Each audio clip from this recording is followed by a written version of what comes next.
Today's video is going to focus about my alloy wheels which I have put on my motorcycle, replacing the spoke wheels, and also about my touring seat by Sahara Seats. So why did I switch to alloy wheels and gave up the spoke wheels, which are really one of the best qualities provided by Royal Enfield on the Interceptor 650? For that you will have to see the video when I have done the interchange. And during that video I had promised that after 1000 kilometers I will give a long-term review about the alloy wheels on my motorcycle.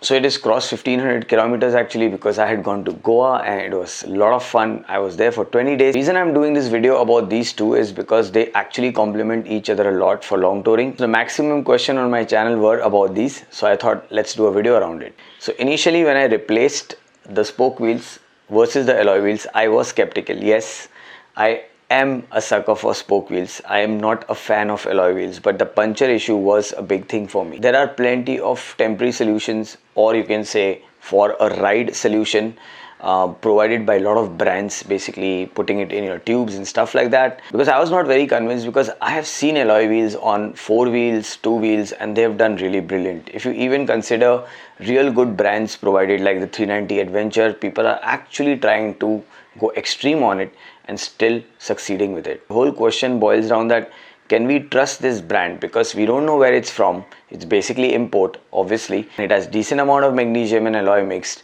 and the alloy wheels look sturdy and strong. So the question was who will test it on their motorcycle, and I chose yes. I actually took a new route to Goa, which was really amazing.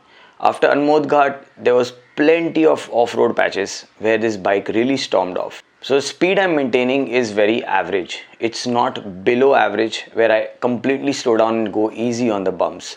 The whole point here to test these wheels were to actually go at a decent speed, how you would expect from a spoke wheel motorcycle. So this is an honest review, and for that I should let you guys know that yes, there was 40 time I used the French term, okay, because literally when I was coming back it was pouring. Yes, I was completely drenched. A ride which takes 10 to 11 hours from Goa to Mumbai took me 12.5 hours. Now because it was raining, I was in a hurry. I did go over potholes, so I could not see literally 40 potholes through my helmet visor, obviously, because there was a lot of dust in the air and there was a lot of water mixing with it, and the vision was completely blurred. Every time I would go over a pothole and I was like, damn, the alloy is gonna crack. Damn, the alloy is gonna crack. So as a layman, when I'm testing it, my main thing is that they don't crack open. The whole point of view of these alloys were that. Now when I did this 1500 kilometer, I came back and I thought, should I replace it to spoke wheels? And I was like, no, I will still sustain it. Let's see how far these can go. Anticipation of alloys from RE is definitely a thumbs up. I hope that happens soon so that people can trust that brand. Now talking about the alloys which I have put, I've had zero issues so far. So I don't know about the duplicacy issues, but I have heard from a lot of people that there is another brand with a similar name providing cheap quality alloy wheels and they actually crack open. Also, one thing I like about these alloy wheels is that they have multiple spoke systems, so the gaps are less. That makes the alloy wheels stronger. The only difference I could identify while riding on alloy versus the spoke wheel is when you are on tarmac and certain roads are under construction, all the grooves which are actually on the road laid down will be felt quite a lot compared to the spoke wheels. But this is just a sensation. It's not a deal breaker, or it's not that your tire will slide off. It's because those are a bit rigid compared to the flexibility of these spoke wheels. So whenever you go through a pothole by mistake at the speed of 80 or 100, which I did, you'll hear a very loud noise, thud, and that's when you'll feel that, oh my god, I think the alloy is gonna crack open. But nothing happened to my alloy.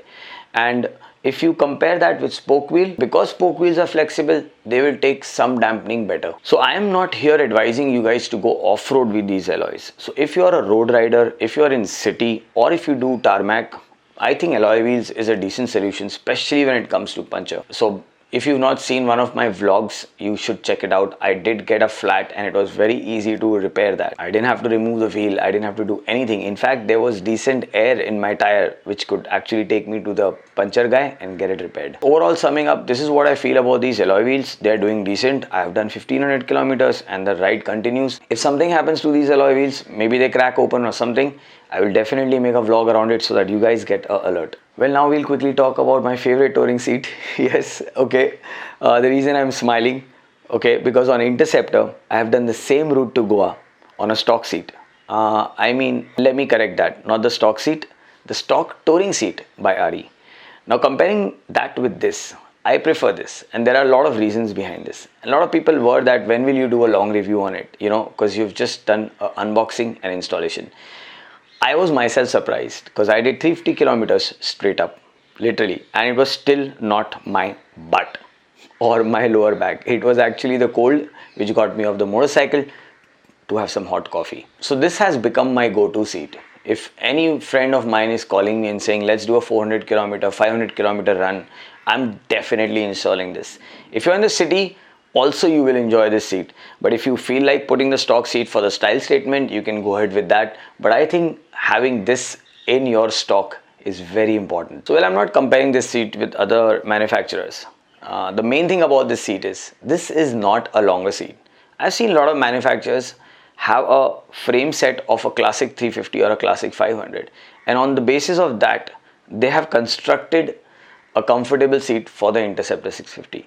Now, being a little bit towards the lean side, I'm not a guy who actually stretches back and holds the bike like that. So overall, my experience about the touring seat, fantastic.